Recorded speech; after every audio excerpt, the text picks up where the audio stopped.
అవినీతి నల్లధనం కట్టడే లక్ష్యంగా పెద్ద నోట్లు రద్దు చేసిన కేంద్రం అక్రమార్కుల పనిపట్టే దిశగా పురోగతి సాధించింది.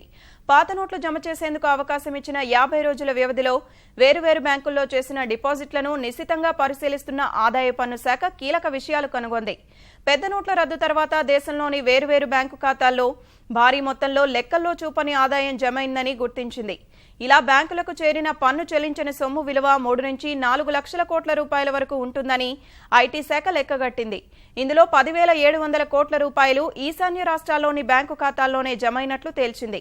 మొత్తం 60 లక్షలకు పైగా బ్యాంకు ఖాతాల్లో 2 లక్షల రూపాయలు లేదా అంతకన్నా ఎక్కువ సొమ్ము జమైనట్లు ఐటీ శాఖ గుర్తించింది. పెద్ద నోట్ల రద్దు ముందు వరకు పెద్దగా వాడకంలోని బ్యాంకు ఖాతాల్లో నవంబర్ 10, డిసెంబర్ 30 మధ్య 25,000 కోట్ల రూపాయలు జమైనట్లు కనుగొంది.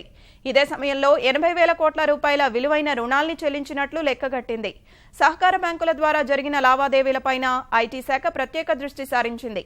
దేశంలోని వేరువేరు సహకార బ్యాంకుల ఖాతాల్లో 16,000 కోట్ల రూపాయలకు పైగా సొమ్ము జమ కాగా ఆయా డిపాజిట్లు అన్నింటినీ ఐటీ ఎన్ఫోర్స్మెంట్ డైరెక్టరేట్ నిశితంగా పరిశీలిస్తున్నాయి. అనుమానాస్పద లావాదేవీలన్నింటినీ విశ్లేషిస్తున్న ఆయా శాఖలు డిపాజిట్ చేసిన సొమ్ముకు ఖాతాదారుల్ని లెక్కలు అడగనున్నాయి. ఖాతాదారులు ఇచ్చే వివరణ సరిగ్గా లేకపోతే కఠిన చర్యలు చేపట్టేందుకు సిద్ధమవుతున్నాయి.